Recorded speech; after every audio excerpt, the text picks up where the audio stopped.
Okay, good afternoon everyone, and welcome to the 5th webinar session for Research Skills for Library Liaison. My name is Lynette Woe, and I'm from Griffith University, and I shall be the moderator for today.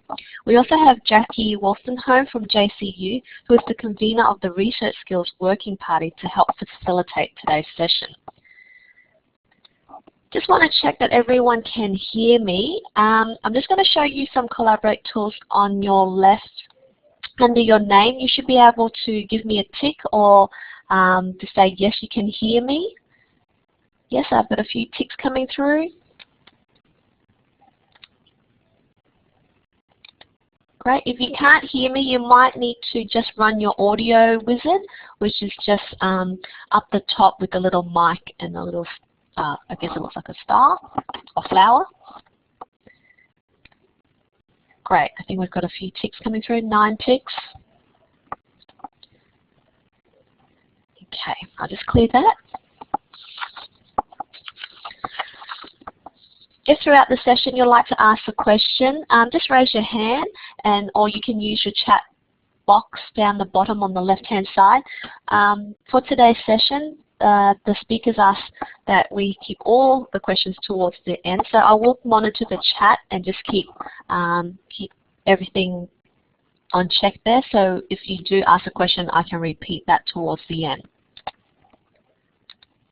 Also, just some housekeeping rules. Who hasn't attended one of these webinars before? Can I just have a show of hands? 1? Great. We've got 1 newbie. 2. Okay, so we've got a few people that haven't been to one of our webinars. Welcome. Just some housekeeping rules. Just to let you know, this session is being recorded and it will be available on YouTube afterwards. So we do ask that we, keep the chats professional. And if you do want to ask a question at the end, just raise your hand and I'll unmute you so you can chat, or again, you can use the chat box. And we ask that we turn off our videos, and no one has turned it on, but I'll just briefly turn mine on so people can see me. Hello, can everyone see me? Great. And the speakers will also turn theirs on so you get to see the speakers, but then we'll switch it off as I will now, because it does slow things down. I will now pass it on to Jackie, who will introduce our speakers for today. Over to you, Jackie. Thanks, Lynette. So today I'm really happy to be welcoming Paula Callan and Stephanie Bradbury as the speakers for today's session. Paula is the Scholarly Communications Librarian at QUT, and she's been involved in open access advocacy locally and internationally for over 10 years, having established QUT's Open Access Publications Repository back in 2003. As a member of QUT's research support team, Paula's current role focuses on providing support on matters related to academic publishing. And Stephanie is the Research Support Manager at the QUT Library.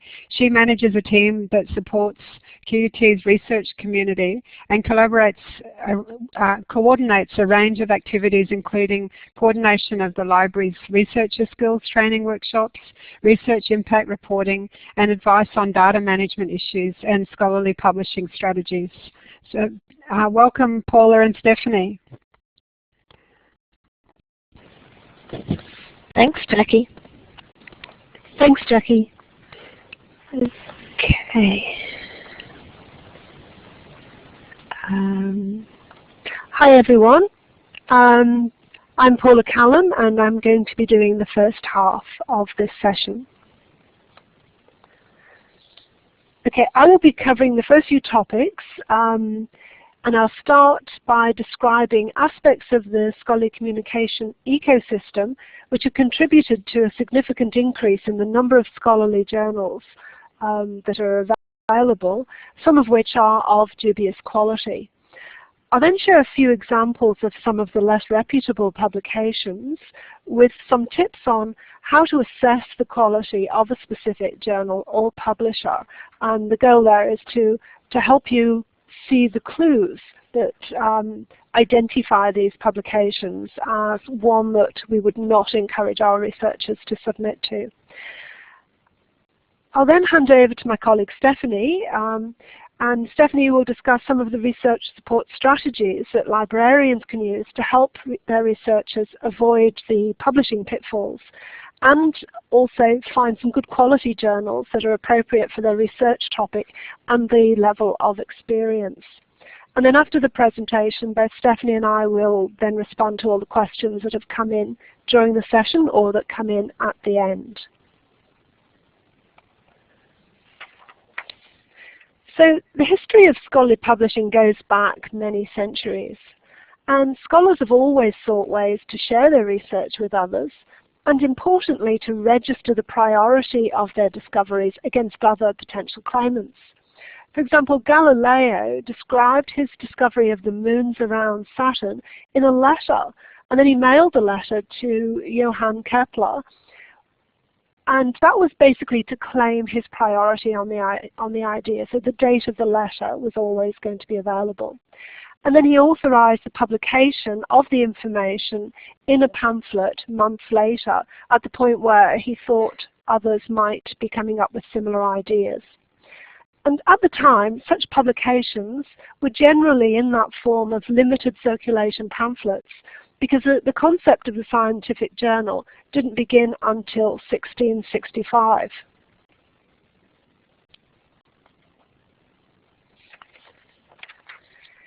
So the first scholarly journal was the Philosophical Transactions of the Royal Society, and also the tradition of peer review began at the same time.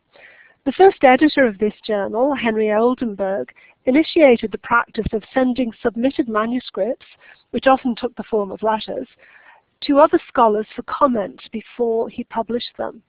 And so you can see not much has changed for the next 3 centuries. However, the arrival of the internet was a game changer. Scholarly publishing is now a multi-billion-dollar industry, but it's also an industry in the midst of huge transitions, mostly brought about by the rapid development of digital communication technology. So having remained relatively stable for centuries, the dissemination of research articles has recently undergone radical change, including the move to digital only, open access journals, open access repositories, hyperlinked references at the end of the articles, then the citation tracking tools that allow us to track the article level metrics, and communication via blogs and nano articles, and then the use of social media to actually tweet about research. So there's been a lot of dramatic changes in recent years.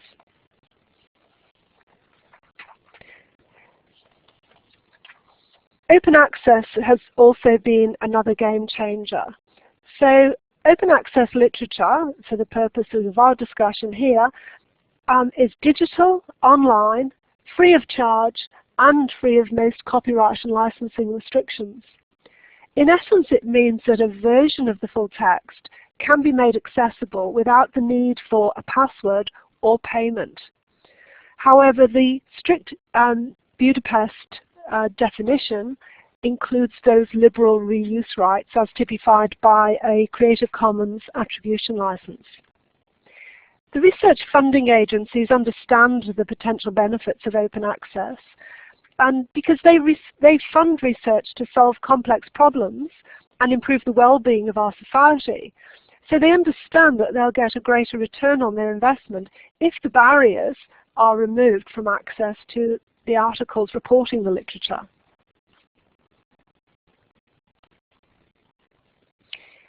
Open access comes in 2 shades, and we covered all of the details of open access in the last webinar by Ginny Barber, but I'll just recap here briefly because it is relevant to the topic of today. So we've got green and gold open access, and each of them have got their own strengths and challenges. With green open access, it's provided by authors who deposit the manuscript versions of their research papers in open access repositories. And on the plus side, this is free to authors. However, on the downside, it may involve an embargo on access to the journal, to the article.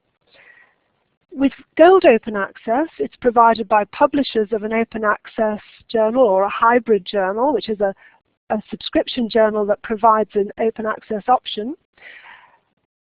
And it enables immediate access to the published version, so that's its plus side.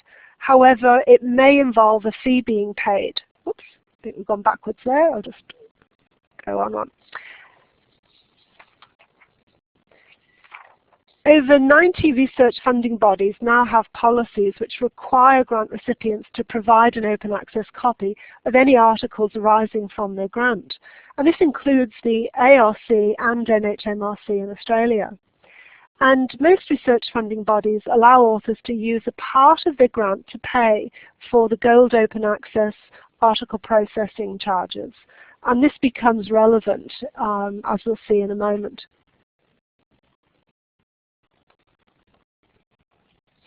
The other part of the context in which the questionable publishers have arisen is the reward system in academia. So scholarly publishing and the academic reward system are actually entwined with many of the developments and have thrown up many challenges. In the past, scholars were rewarded for quantity in terms of how many publications they had. And this publish or perish ethos resulted in the proliferation of what we used to call write-only journals, as in nobody ever read them. They just existed to get authors published. And now, of course, the focus is on impact and quality. So it's not just getting articles published, but the impact they have as measured by citations, but also the branding or reputation of the journal is still sometimes used as a quality indicator.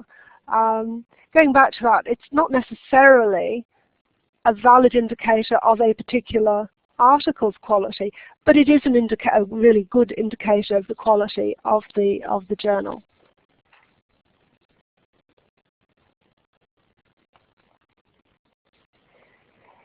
Peer review of manuscripts by other scholars is what differentiates academic publishing from vanity publishing. So it really is critical.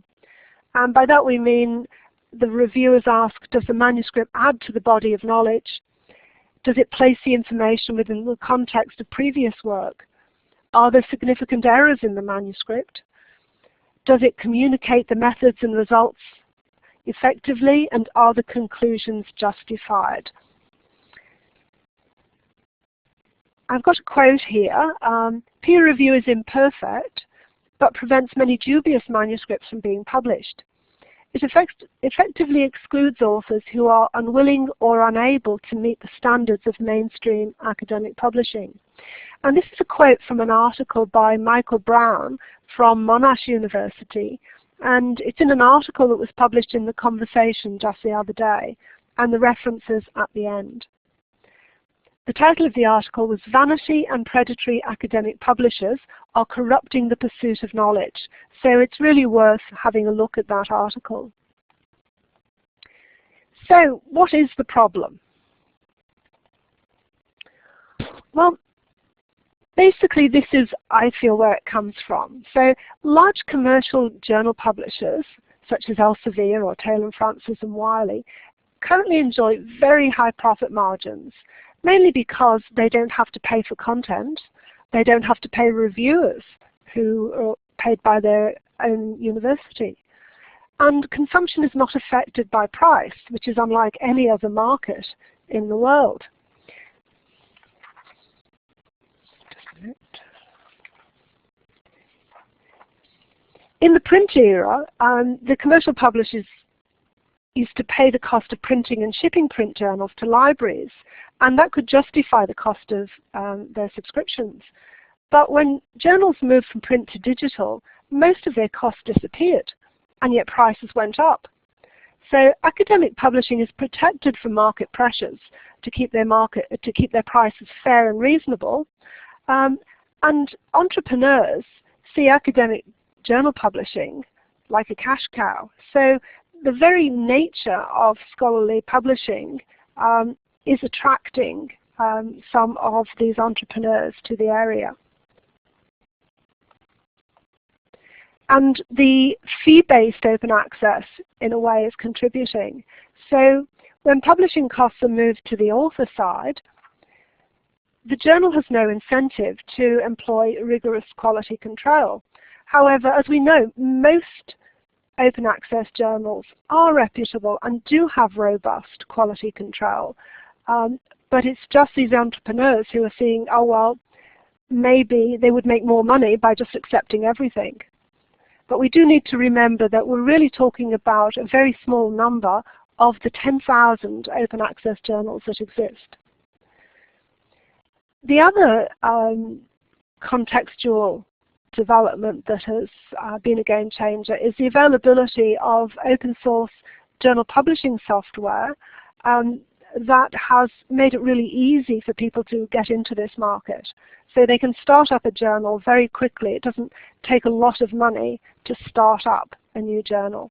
And some are seeing it as a way to make easy money.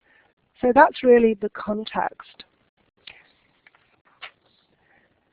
So some less reputable entrepreneurs are taking advantage of the large number of researchers who desperately need to get publications on their CV to start or advance their career, and are having difficulty getting past the robust peer review processes of the established journals, whether they be open access or subscription-based. And this is particularly true in developing countries, where the quantity of publications still trumps the quality and impact of the publications.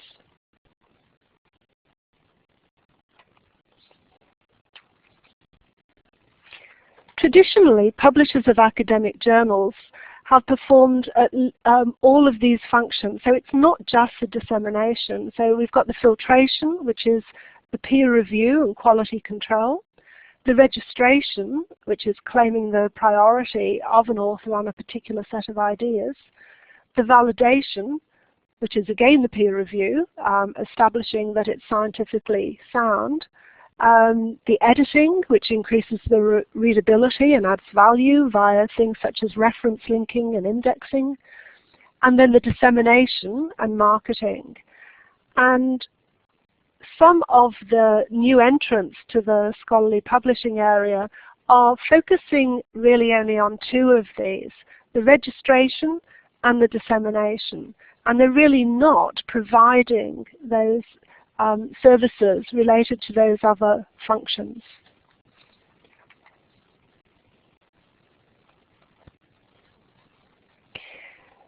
These so-called predatory publishers have set up new journals which purport to be peer-reviewed, but actually are not. Any article submitted, no matter how flawed, will be published provided the author is willing to pay. In many cases, the authors know that the peer review is not genuine and pay willingly to get their publication numbers up. Generally, these authors are from developing countries where the evaluation is based on the number of publications rather than the citations. However, these journals have trapped researchers who were not aware that they'd fallen prey to a publishing scam until it was too late.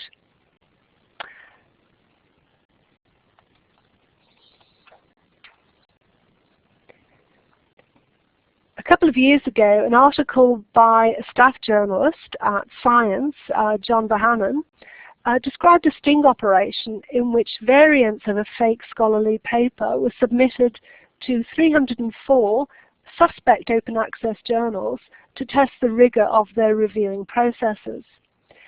Bohannon wrote the paper under the fake name of Okarufu Kobanaj, supposedly a biologist at the Wasses Institute of Medicine in Asmara, which of course does not exist. The papers were carefully crafted to be superficially credible, but contained major flaws which any competent reviewer should have been able to spot. Worryingly, 157 of the journals, or 52%, accepted the paper for publication, in many cases without evidence that the paper had actually been read by anybody.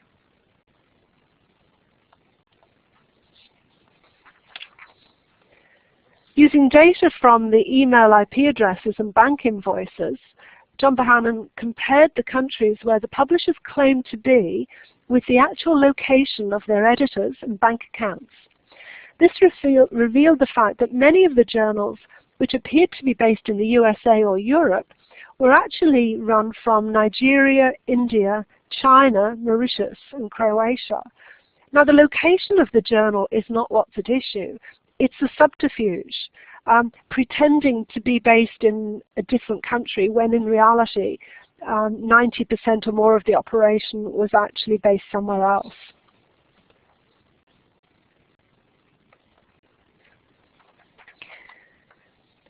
So what have we learned from just general internet? If we think back just to emails, when we first started using email, we started receiving phishing emails and spam emails and other types of scams. And for example, if you received an email like this where it asks you to confirm your PayPal account and put in your password, very few of us would be fooled by this. Clues that the email is a scam include the fact that the web address which displays when you point your cursor at the link is not the same as the address which is shown in the link. So researchers need to pick up on clues like this because it will help them identify the predatory publishing operations when they roll their mouse over the email addresses of the so-called editor. So we need to learn how to spot a publishing scam. And Jeffrey Beall's blog, the Scholarly Open Access, includes a list of publishers which he considers predatory. The list is a useful guide, but sometimes some new journals which are really, should we say, naive rather than predatory have found their way onto the list. So I think what is actually more valuable is the criteria he and his helpers use when determining whether or not an open access publisher or a standalone journal should be added to the list. And I've put a link to that here, but it can actually be found quite easily on the blog site itself.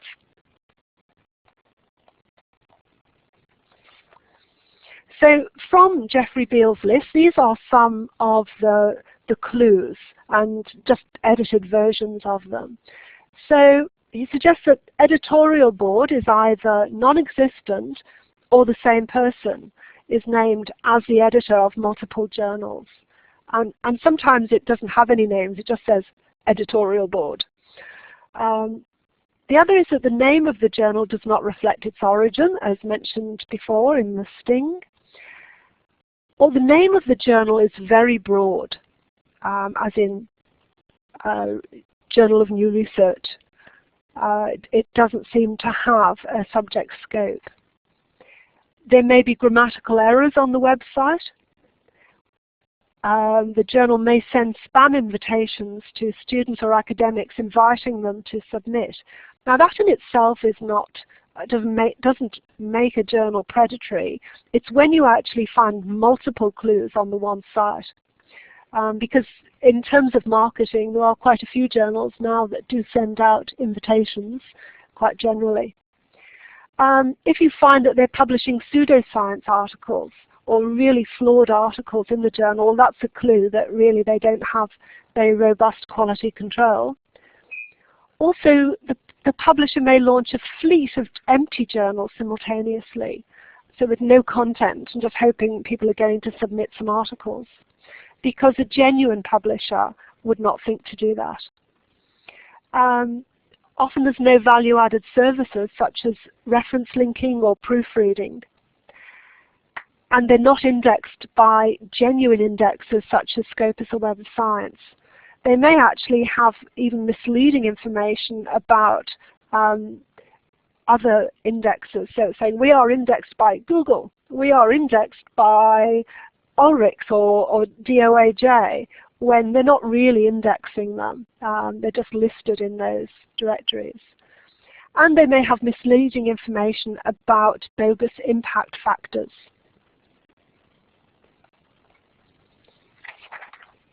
And this is a fairly recent development, but often a predatory publisher will say that the journal has an impact factor to mislead you into thinking that it is a Thomson Reuters journal impact factor. when really they're talking about some of the lesser known and in some cases bogus impact factors listed here. Some of these have been created purely for the predatory publishing market.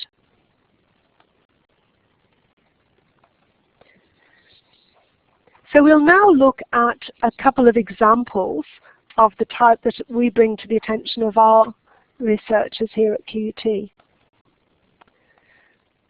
This is an example of one of the spam emails sent to thousands of researchers inviting them to submit a paper. Notice how broad the scope of the journal is. So we're saying it's for arts, science, humanities, medicine, and health science, computer science, etc., etc.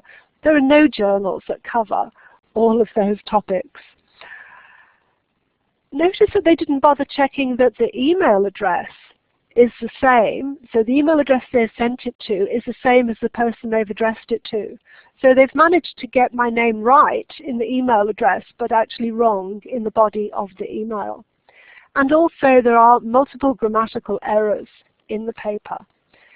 And it says that the papers will be reviewed by technical committees, not by peers.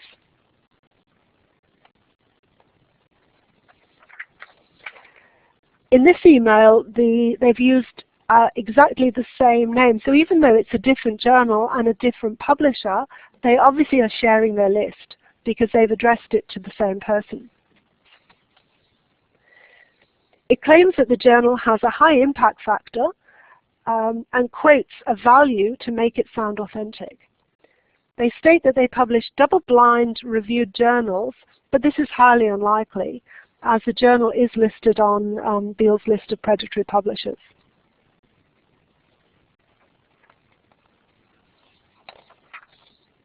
This journal posts abstracts, sorry, wrong one. This is the homepage of a journal included in Jeffrey Beall's list of standalone predatory journals. Again, notice the poor grammar, international recognized rather than internationally recognized. The Science Update infers that these articles are published in this journal. So the Science Update's in the center of the screen there, when in fact there's no references given for them because they're actually from a totally different journal. So they've pulled this information from another source and just put it on their site to infer that it's a type of articles that they publish.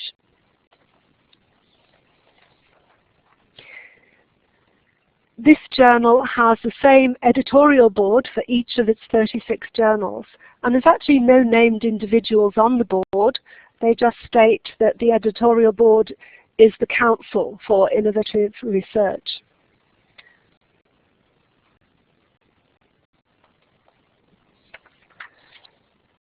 And this one, again, it posts abstracts that they've pulled from archive to give the impression that this is an article in their journal, when in fact it has absolutely nothing to do with their journal. They've just pulled it in from archive. And they're using, obviously, an iStock photo image of a blonde woman to give it the inference that it's published in a Western country. So what can a researcher do to avoid the publishing pitfalls? The main thing is they need to ask themselves, is this a journal that they read? So if it's not a journal they're familiar with, if they're not reading it, if their colleagues are not reading it, then it's probably not going to be a journal they should consider. So if it's an HDR student, they should perhaps ask their supervisor if the supervisor is familiar with the journal. They should check if it's indexed in Scopus or Web of Science. And then lastly, perhaps have a little look at the predatory publisher list just to see if it has been listed there.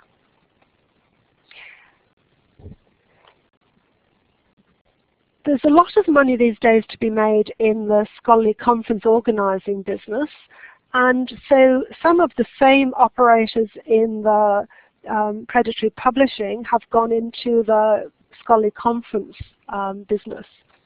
And so instead of the conferences being organized by scholarly societies, they're actually profit-seeking companies wanting to exploit researchers' need to build their CVs with conference presentations. And they offer to publish the proceedings, which gives them a publication on their CV.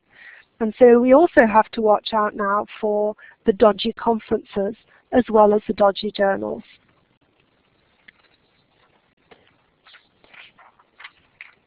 In terms of monographs,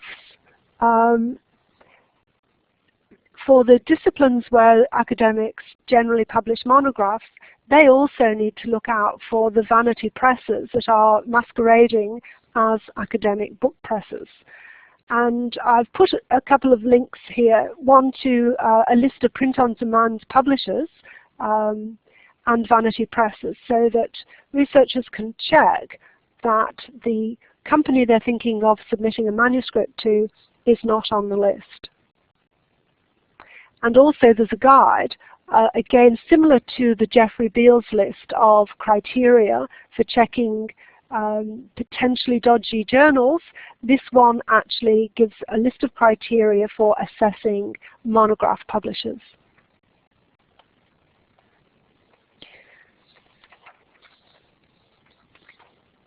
Some of the questionable publishers target thesis authors as a source of free content and also as potential purchasers of the same content. Their modus operandi is to send publishing offers to thesis authors, who often mistakenly think that their thesis has been selected for special attention. And for those of you who haven't seen it, this is a really interesting read from a thesis author who had done a thesis in a journalism topic and decided to accept the offer from one of these thesis publishers to see what happens. And he actually embedded a sentence into the thesis which said, "Is any proofreader actually reading this book before it gets printed?" to see if the publisher would actually spot it. And of course they didn't. It was actually published with that sentence embedded in the middle of it. And he wrote about the process that these publishers follow. So having signed the contract to have the thesis published, the publisher then pressured the author to to purchase multiple copies of the book, and also to market the book to libraries. So not only are they not supplying any traditional publishing services, they're also relying on the authors to do the main marketing. So as there's clearly no peer review of the manuscripts, that's why the Lambert thesis publishers' books are not accepted for Herdsey or ERA. So before I pass on to Stephanie, I'm just going to mention some key points here. So no sector, including academia, is immune to the traps by shonky online operators. Therefore, academic publishing literacy is essential. And I believe that librarians have got a critical role to play in helping HDR students and early career researchers develop the skills they need to actually avoid these publishing traps. And scholarly publishing literacy, I see, sits at the intersection between information literacy and digital scholarship. So it's a little bit of both. I'm now going to hand over to my colleague Stephanie, who's going to go through the research support strategies in this area. Hi everyone, and thank you, Paula. Now I'm going to shut that video off. That was just to say hello. Now we're going to turn our focus to different strategies that librarians can provide to researchers so they can avoid predatory publishers and find appropriate quality journals. Now I'm going to present information sort of as a case study of what we do here at QUT, and I have to say up front that a lot of the strategies are common sense, and I don't think there's anything out of the ordinary. And first of all, it's providing a wealth of information on our library website. The QUT Library Redesign website has a section or a home page just for researchers, and within this page we have a page on getting published. There is a heading, Avoiding Publishing Pitfalls and Predatory Practices. The page includes a lot of the information that Paula referred to, including links to Beall's list of possibly predatory publishers. We link to the criteria that Jeffrey Beall recommends, and that links to 2 COPE documents, and COPE being the Committee on Publication Ethics. We also provide a link to Per Ola Christensen's blog on academic span and open access publishing. So we're trying to get out as much information as possible, and we keep it current. Secondly, we provide workshops and sessions with similar content to what Paula has just provided. Our liaison librarians then take our generic sessions and tailor them to suit their own faculties and present that information in a more targeted session. We also provide information to our early career researchers in very specialised sessions.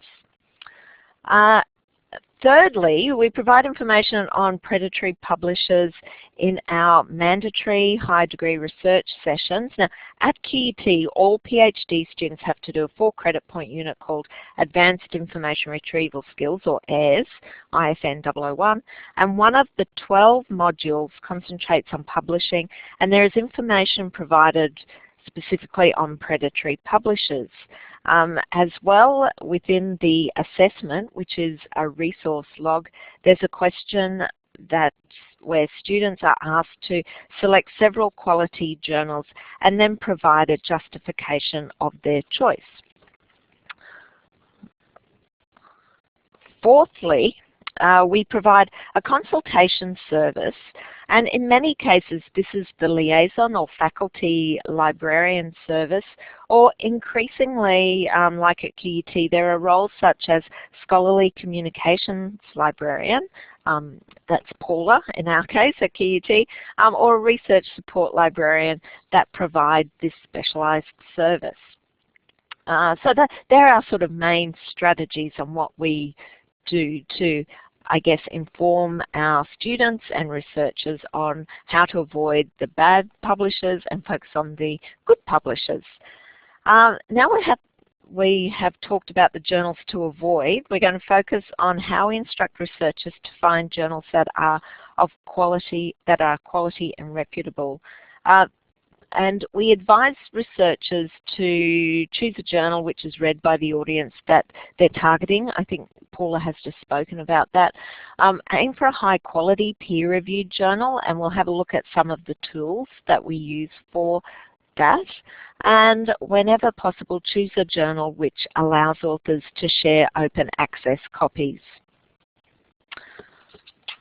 Okay, so these are the main tools that we refer to, and I'm not going to go into each one because I sort of feel that I'm preaching to the converted here, that you would all know about these tools, but I'll give you a really brief summary.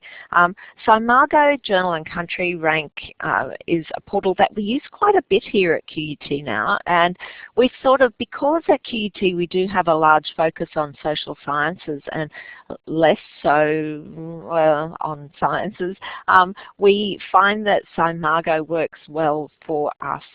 It's a portal that includes the journals and country scientific indicators developed from the information contained in Scopus database, and it's particularly useful when looking for quality journals in social sciences and humanities, where some of the more science-based tools such as journal citation reports reign.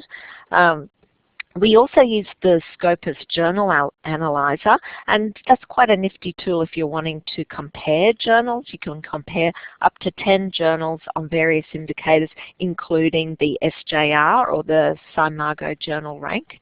We do refer to journal citation reports, provides impact factors, and I'll talk a little bit more about that later. And then we also, while not written up there, we also refer to some discipline-specific lists. For example, the Australian Business Deans Council Journal Quality List, or the ABDC Quality List.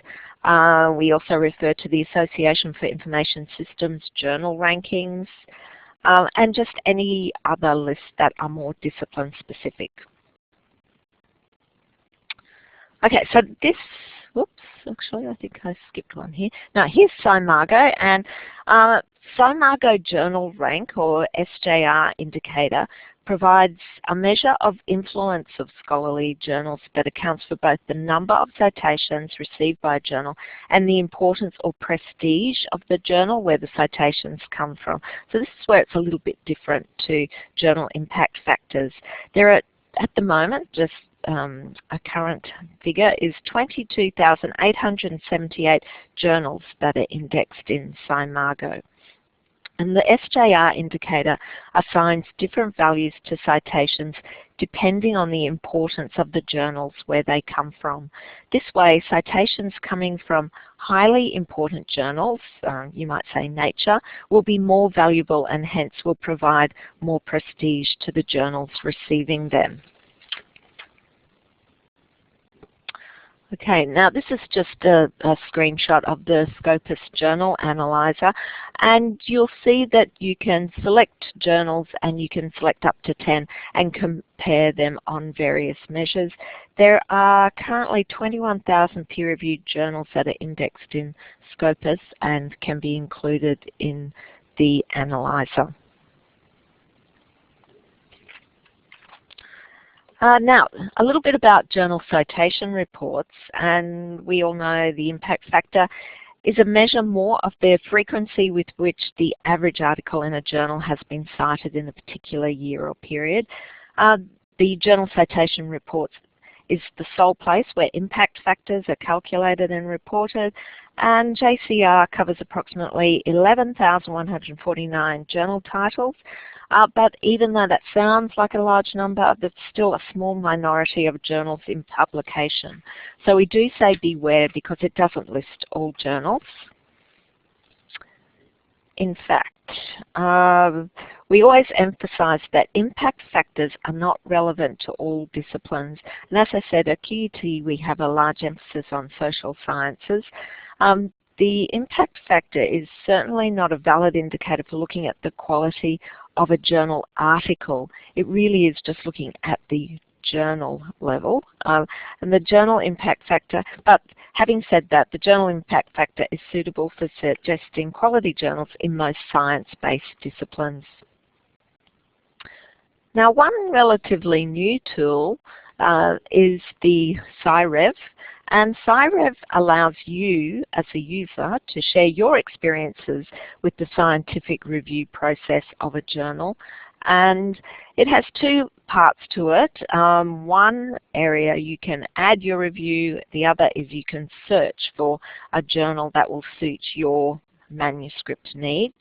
It's sort of like a TripAdvisor for journals, where users add their honest experience and provide feedback on the time of handling for elements such as first revision of the manuscript, total handling time before an item is published. Users are also encouraged to rate the quality of the review process overall and advise the outcome of the experience, whether that was rejected or accepted. So that's just a very brief summary of a few strategies that we use here at QUT to, I guess, inform our researchers and HDR students about predatory publishers and how to find a quality journal. If you want to learn more, we have information on our website. As I said, just under scholarly publishing and impact, there is the first dot point is getting published, and that page will have a wealth of information available to everyone. Now, Paula referred to quite a few resources within the presentation, and these are listed here. And in particular, she referred to the Conversation article and the Radio National broadcast. So they're two really current, on the money, so to speak, sources that are worth looking at and listening to. Now, I think I'll hand it over to Paula for questions. Or Lynette. Thanks, Paul and Stephanie. that was really, really informative. Are there any questions? If you like, you can use the chat box on the left, or if you'd like, I could unmute you and you can use your microphone.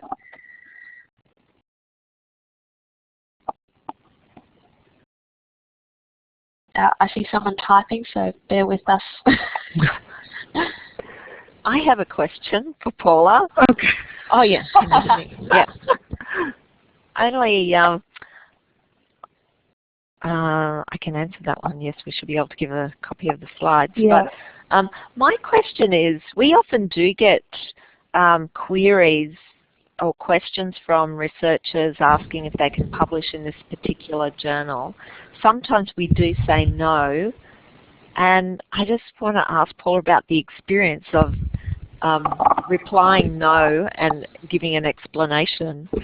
As in, are people really distraught when you say no, that it's bad, or do they just take it on their chin and say, okay, that's great? Okay. Actually, it varies. The distraught people are those who have accidentally submitted a manuscript to a predatory journal and then find that they only realize it's actually a fee-based journal when they get the invoice. And then when they come to us to see if we will help them with the APC, and we say, well, look, I'm sorry, it doesn't come anywhere near our quality criteria for support, and I explain very diplomatically the predatory publisher issue. And then they're really quite distraught when they find that they cannot get the article out of the journal. Even if they refuse to pay, often these journals will hold on to the manuscript because publishing a few good articles makes their journal look better to others and is more likely to attract submissions. So those are distraught people. Then I do have people who send me a journal title, say, is this okay? And then I get back to them, and I'm always very diplomatic in how I respond if I find it's one I wouldn't suggest. I don't say, don't send it here. I say, you might want to reconsider for the following reasons. And then I spell it out, starting with the worst and then going down to, well, sorry, no, it's not starting with the worst, starting with the fact that it's not indexed by Scopus and Web of Science, and then I go on to some of the less savory aspects of that particular journal or publisher. Great. Barbara has a hand up. I've unmuted you if you'd like to ask your question.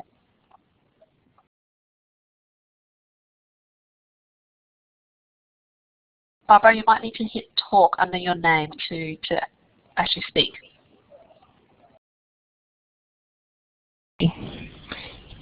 It's Barbara from ACU. Hi, Barbara. Hi, Barbara. Hi.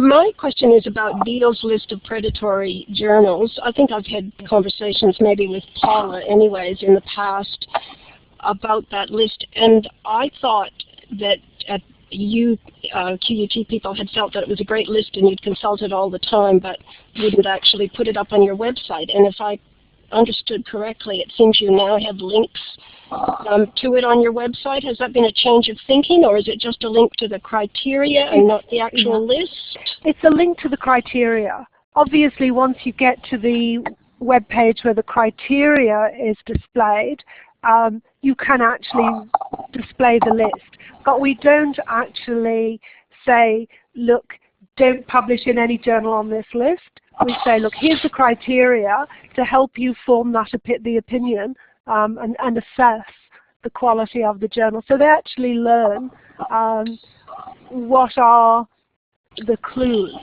that a journal is either good or not good. I think there's a couple of issues of just relying on the list. One is, as I said, I think there are, they even had Hindawi on the list at one stage. And in fact, I don't believe Hindawi is a predatory publisher. It has been removed since.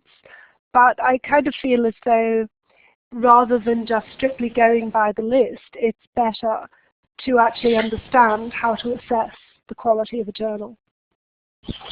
Thank you. Thanks, Barbara. I've got one on chat here from from Jackie. Are you finding that QT researchers are building their own literacy, i.e. becoming confident with recognizing bad publishers, or do most researchers still want to check the validity of publishers with you or another librarian? It's difficult to quantify because, of course, we often deal with the researchers who want at least a second opinion. We don't hear from those who are feeling confident and are making good choices. And when we look at the publishing list of our researchers, generally they are submitting to quality journals. But we do still have a couple that we feel we need to work with, shall we say.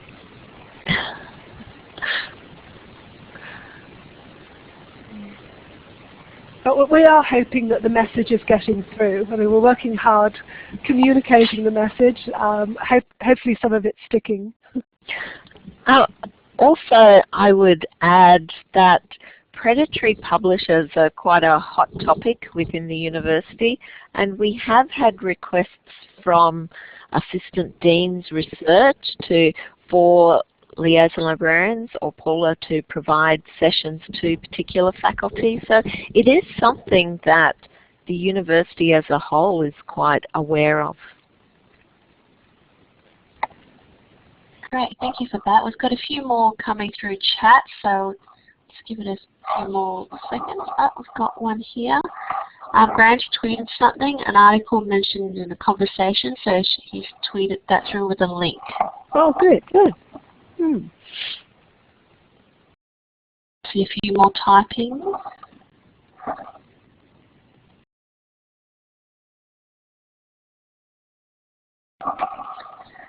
Carly, do you have any processes in place for when you discover an academic has published in a predatory journal, and do you follow up with the academic? Do you add the citation to the IR as normal? Well, unfortunately, if they have published in it, it does actually get, actually it probably wouldn't get counted for things like ERA because it doesn't make it into the list of ERA journals. But sometimes, as I say, it is hard to get the article out. And we have been involved in actually helping the researcher send emails to the publisher. And basically they start politely, but we get to the almost threatening stage. And we have had success with a couple where they had published it but they took it down. So we do actually help them with that. Great. I've got another question here from Christopher. Do you know of any researchers who have rescued their papers, or are they gone forever? As I say, just mentioned a moment ago, we did have one that the journal did take it down, but we've had others where it just goes into a black hole. They get no response. And unfortunately, if the author has signed a publishing agreement granting a license to that publisher, they don't really have a leg to stand on when it comes to taking their article out. It's very difficult to retract it. And of course, I'm just reading there that, and this is the biggest issue, they want to actually resubmit it to another journal, and they get distraught at the point where I say, well, you can't really, unless you can get it out of the first journal, it will be a duplicate publication. So that's when they get quite upset.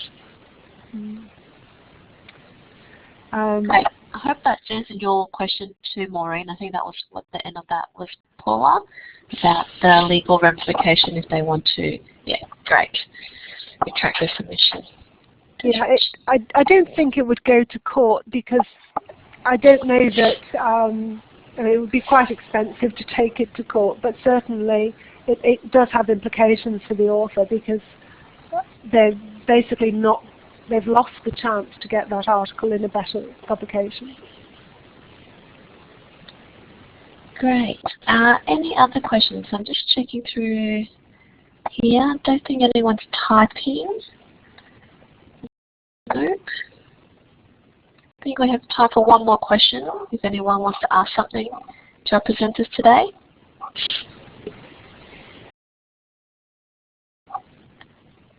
Nope, nobody's typing. I might pass it over to Jackie now to thank our presenters for today. Thanks, Lynette. And Paula and Stephanie, that was a wealth of information that I'm sure we can all use to update some of the explanations we give to our researchers and our online content. So thank you very much. And I'd just like to say that the next webinar is in 3 weeks, so we've got a break in the next couple of weeks. The next webinar is on the 26th of August, and it's about ethics, integrity, and the Australian Code for the responsible conduct of research. So I think it follows on really nicely from Paula and Stephanie's presentation today. Sue O'Brien will present this webinar, and she's the Research Integrity Manager at UQ. So thanks, Paula and Stephanie. Okay, thanks everyone for participating. Thank you. Thanks, Jackie. Thank you. I've just added a link in the chat for feedback from today's session. If everyone could ask for feedback, that'd be really great. Yeah, before everyone logs out, I hope you heard Lynette there. We'd love to have your feedback, and we'll use it to develop future content. So thanks, everyone.